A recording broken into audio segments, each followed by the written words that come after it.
Well, our next guest recently announced her campaign for the Ohio Senate seat of Rob Portman, who last month said he would not seek re-election. Joining us now is the former chairman of the Ohio Republican Party, Jane Timken. Jane, welcome back to the show. Good to see you. Thanks, Sean. Good to see you. You know, I gotta say, it was funny because before I ever had actually met you in person, I think, when I first started in the White House, the first weekend, there is a race for chairman of the Ohio Republican Party. And I check in with the president of the United States and the team, and they are making calls in a state chairman's race on your behalf because they wanted you to run the Ohio State Party to keep the state red. And here you are now declaring your candidacy for the Senate. So why have you changed from running from the state party to now wanting to run for the United States Senate? Well, sure, Sean. I'm a conservative disruptor.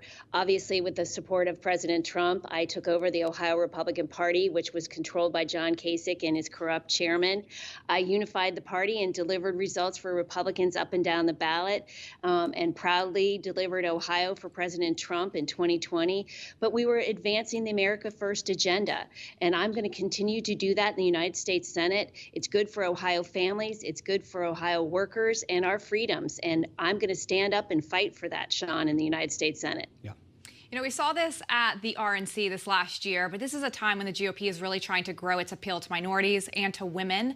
How important is it that Ohio be represented by a woman like you?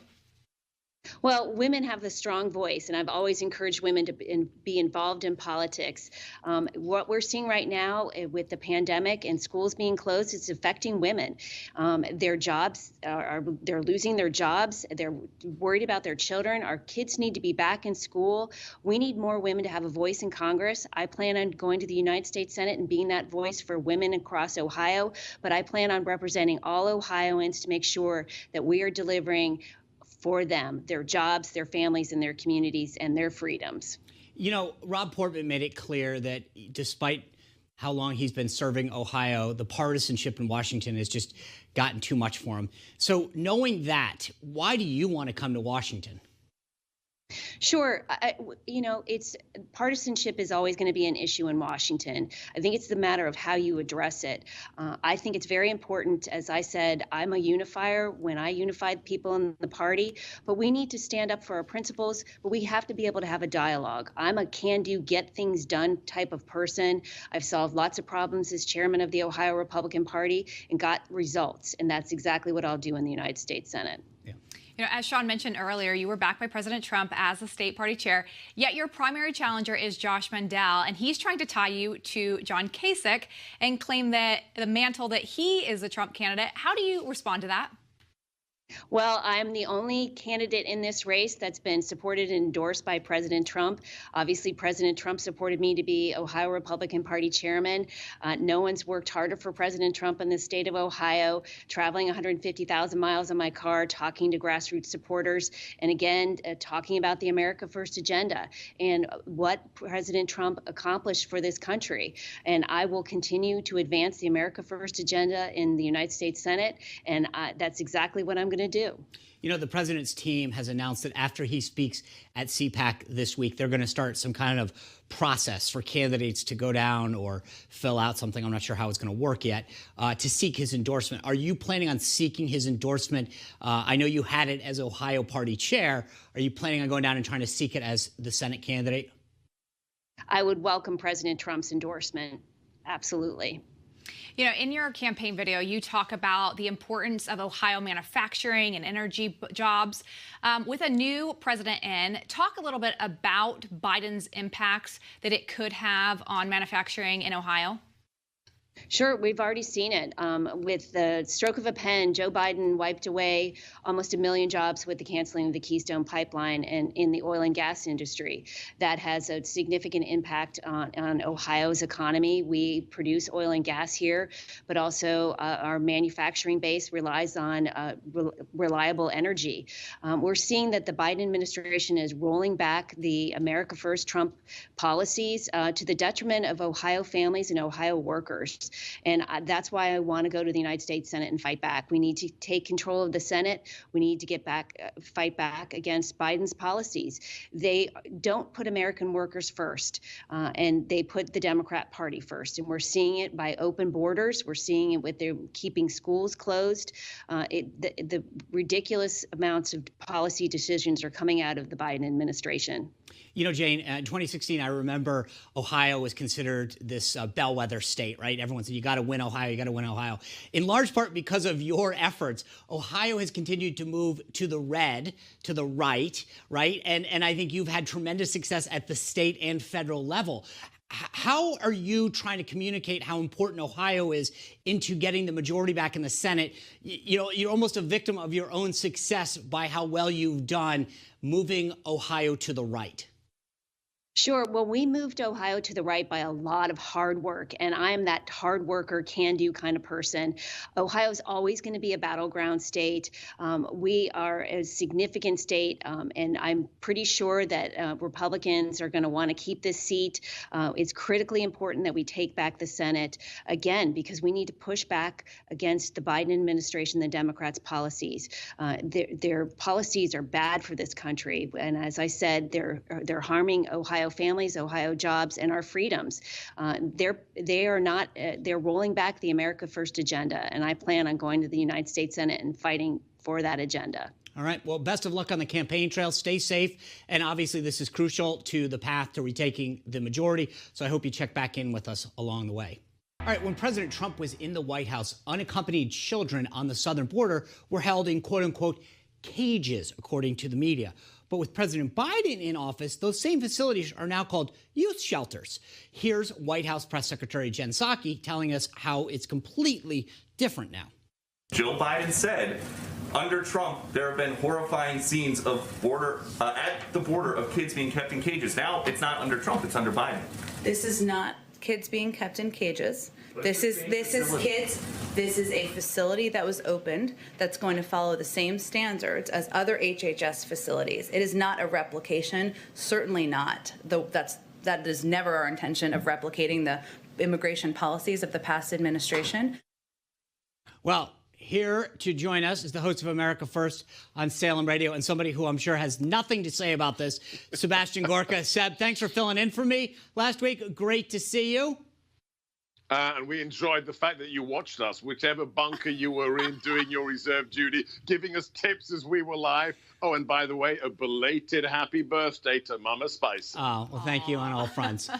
Seb, I finally realized that Trump wasn't president when the same exact thing, it's no longer a cage, it's a youth shelter. Completely the same thing. But now it's totally different because, well, Biden's president. And let's not forget the most delicious part of it all. Remember when it was Trump's cages and those ominous photographs were splashed across the fake news industrial complex? The photograph was, of course, from the Obama administration. Those were President Obama's cages. But whether or not it's the mostly peaceful riots across America or whether it's the youth hostels, it's just one more piece of evidence. There is an alternate universe where truth doesn't apply. It's like George Orwell's 1984. War is peace, peace is war. It's just a load of baloney, to quote President Biden. Yeah. I wonder if AOC will go down there and check it out. That'd be a good move on her part. She could say it's a shelter. You mean, hang on. You mean cry outside the parking lot? Yeah, something like that. Got to get your take on this one. You might remember this ad that Jeep did during the Super Bowl with Bruce Springsteen about unity. A lot of people lost their mind over it. Well, now Jeep is under a different kind of scrutiny with the head of Cherokee Nation pushing to ban the name Cherokee from all their Jeeps. It seems like, Seb, all of a sudden, they're trying to appeal to the woke crowd and woke culture, but it didn't work so well.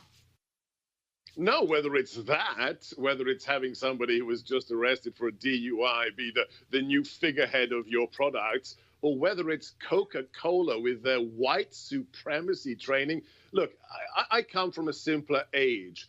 I don't want products to tell me about culture or politics. Make the best product for the best price and I'll be your customer. And at the end of the day, they're just appealing to the mob. And I have a recommendation. Never, ever kneel to the mob, because it will be the end of your business. Yeah, we talked about this, remember, back during Black Friday. And it was like the same thing. Best product for the best price, I'll buy it. But these guys, you're absolutely right. They continue to try to think if they just do one more thing, everyone on the left is going to love them and they'll be immune. It doesn't work. But speaking of that, and watch this transition, there's a hearing tomorrow. We were talking about hearings earlier in the show. There's one tomorrow on the House side. These members of Congress are trying to ban Newsmax and question why cable carriers like, you know, Comcast and Fios and Verizon are carrying stations like Newsmax because, you know, they think it's misinformation. But what I believe is that this is exactly the same point, is that they're threatened by us. They are threatened by the fact that more people, you know, quote unquote, aren't buying us, but they're tuning in. And they don't like that because guess who they're not tuning into? CNN, MSNBC. And so instead of trying to compete with us, which is what we would want to do with a CNN or an MSNBC, they want to cancel us and say, don't even put them on there. This is unbelievable, Seb, because to talk about 1984, this is the idea here, right? Which is instead of competing with you, we'll cancel you out. Yeah, look, it's very simple here. Why do they want to do this? They want to do this because Newsmax has skyrocketed. Yeah. Because Newsmax is providing a service, it's providing the truth, and therefore you're a threat. If you were peddling garbage, then you would not be a threat. You would disappear, the market forces would dominate. That's why CNN, and he hates me saying this, Anderson Cooper gets less viewers than Yogi Bear reruns. If you're spouting garbage, nobody watches your show. If you're Newsmax and you're breaking the stranglehold, the monopoly of the fake news, you are a threat.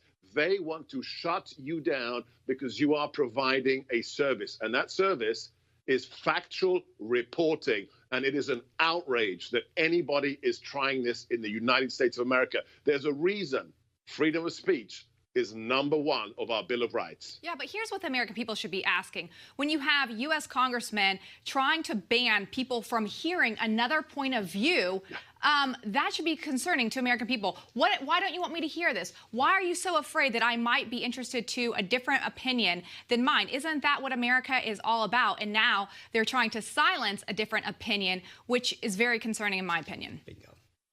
It's not just that. It's not just that they want the propagandists to have the monopoly. The CNNs, you know, the Washington Post is the New York Times. It's also the idea that you're not an adult. We're going to decide. We're going to decide, the politicians, the elite, what you are allowed to hear. It is an insult to every American, irrespective of who you voted for, because it means they want to treat you like children. And that is very, very dangerous. Yeah, by the way, this CNN is the same network that beguiled Nicholas Sandmann, and they settled with him. They've settled with a ton of people for peddling false and misleading information. No one wants to talk about that. If they want to hold a hearing, let's hold a hearing. Let's talk about all the disinformation coming from those sites, the Russian hoax, all of the people that they have said bad things about that were false and misleading. They don't want to do that. And that's the problem, Seb. Anyway, I always love that you come and bring it.